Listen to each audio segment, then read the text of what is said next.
വിശേഷത്തിന്റെ വിശേഷങ്ങളുമായി എന്നോടൊപ്പം ചേരുന്നത് എൻ്റെ ഏറ്റവും പ്രിയപ്പെട്ട ചിന്നുവും ആനന്ദുമാണ്.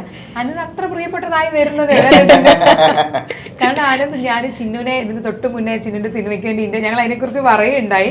അപ്പം അത്ര ഞാൻ ആഗ്രഹിച്ചിരുന്ന ഒരാളായിരുന്നു കാണാനും ഇന്റർവ്യൂ ചെയ്യാൻ. അപ്പൊ ആ ഒരു സന്തോഷം പറയാതിരിക്കാൻ വയ്യല്ല. ഞാൻ ഒരുപാട് ആഗ്രഹിച്ചിരുന്ന ആളായിരുന്നു കാണാനും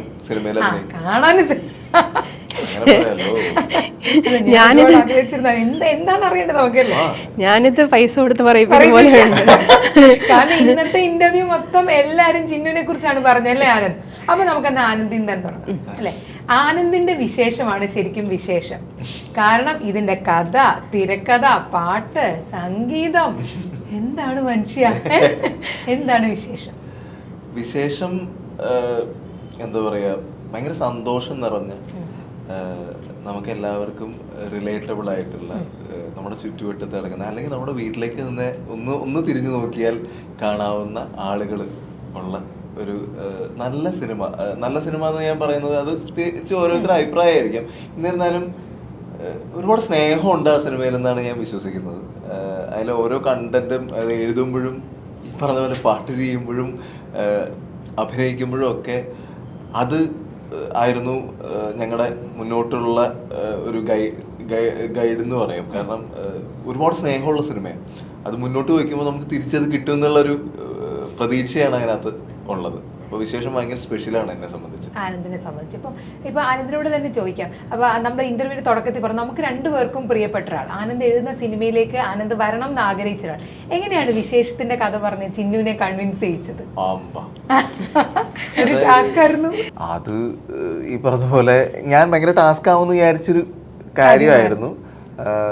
പക്ഷെ ചിന്നുവിന്റെ എന്ന് വെച്ചാൽ നമ്മൾ കഥ പറയുന്ന ആൾക്കാർക്ക് തിരിച്ചുള്ള റെസ്പോൺസ് എങ്ങനെയാന്നുള്ളതാണ് വളരെ ഇമ്പോർട്ടന്റ്. അത് നല്ല ആണെങ്കിൽ നമുക്ക് കഥ പറയാൻ ഒരു എനർജി കയറും. അതെ, ചിന്നു നമുക്ക് ഭയങ്കര പ്രോത്സാഹനം തരുന്ന ഒരാളാണ്. വേറെ ഒന്നുമല്ല, ആ കഥ കേൾക്കുന്ന ബോഡി ലാംഗ്വേജിൽ തന്നെ നമുക്ക് കിട്ടും. സൂം കോളിലാണ്. അപ്പം എനിക്ക് സൂം കോളൊക്കെ ഭയങ്കര പേടിയുള്ള കാര്യമായിരുന്നു. But it when well.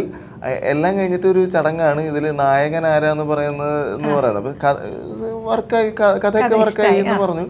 അപ്പൊ സൂര്യചേട്ടൻ ഭയങ്കര നൈസായിട്ട് അല്ല, ഇത് ചിന്നുവിന്റെ മനസ്സിൽ ആരാണ് ഇതിന്റെ നായകനായിട്ട് ഉള്ളതെന്നൊക്കെ പറയുന്നു. ചിന്നു തന്ന ആ മറുപടി എനിക്ക് ഒരുപാട് സന്തോഷം തരുന്നതാണ്. ഇത്ര നേരം പുള്ളി ആനന്ദേട്ടൻ പറയുന്നതാണല്ലോ ഞാൻ കേട്ടോണ്ടിരുന്നത്. ഞാൻ ഇപ്പൊ പുള്ളിയെ തന്നെ ആലോചിച്ചുള്ളൂ, വേറെ ഒന്നും കിട്ടിയില്ല. അദ്ദേഹം അഭിനയിച്ചാണ് ഈ കഥ പറയുമ്പോൾ ഓരോ കഥാപാത്രവും അഭിനയിച്ചാണ് നമുക്ക് നറേറ്റ് ചെയ്യുന്നത്. എന്ന് വെച്ചാൽ അഭിനയം വന്നു പോകും നറേറ്റ് ചെയ്യുന്നതിൻ്റെ ഇടയ്ക്ക്. ഡയലോഗ് ഡെലിവറി ഒക്കെ ആ ആൾക്കാർ പറയേണ്ട ഡയലോഗ് അതേപോലെ പറയുകയൊക്കെയാണ് ചെയ്യുന്നത്. അപ്പം എൻ്റെ അടുത്ത് കഥ പറഞ്ഞു കഴിഞ്ഞാൽ ഒന്നാമത് എനിക്ക് കഥ കേട്ടപ്പോൾ തന്നെ ഭയങ്കരമായിട്ട് ഇഷ്ടമായി. അപ്പോൾ അത് കഴിഞ്ഞിട്ട് ഇനി നായകനാരെന്ന് വെച്ചാൽ ഇനിയിപ്പോൾ ഞാൻ ഇങ്ങനെ ആലോചിക്കും, ഇത്ര നേരം ഈ മനുഷ്യനാണല്ലോ ഇവിടെ ഇരുന്ന് അഭിനയിച്ച് കാണിച്ചുകൊണ്ടിരുന്നത്. അപ്പം ഞാൻ പറഞ്ഞു എനിക്ക് അങ്ങനെ വേറെ ആരും മുഖം മനസ്സിലേക്ക് വരുന്നില്ല. അപ്പം സൂര്യചേട്ടൻ പറഞ്ഞു എങ്കിൽ ആനന്ദാണ് നമ്മുടെ നായകൻ ഷിജു. അപ്പൊ അങ്ങനെ ഒരു ഉത്തരം കിട്ടിയത് എനിക്ക് ഭയങ്കര കോൺഫിഡൻസ് തന്ന ഒരു കാര്യമായിരുന്നു. കാരണം അവിടെ ചെറുതായിട്ട് ഒരു നെറ്റ് ചുളിച്ചാൽ പോലും നമ്മളൊന്ന് ചിന്തിക്കും. അപ്പൊ അത്തരത്തിൽ എനിക്ക് അതൊരു ഭാഗ്യമാണ്. ചെറുതായിട്ട് നെറ്റ് ചുളിച്ചാൽ ഞാൻ ആ സിനിമയിലില്ല. അങ്ങനെയല്ല, കാരണം പക്ഷെ അതും ഒരു തരത്തിൽ പറഞ്ഞു കഴിഞ്ഞാൽ സൂര്യചേട്ടൻ നമ്മുടെ ഡയറക്ടർ, ഞാൻ കഥ പറയുമ്പോൾ അഭിനയിക്കുന്നുള്ള അല്ലാതെ ഈ ക്യാമറയുടെ മുമ്പിലുള്ള ഇതെനിക്ക് വശമില്ല.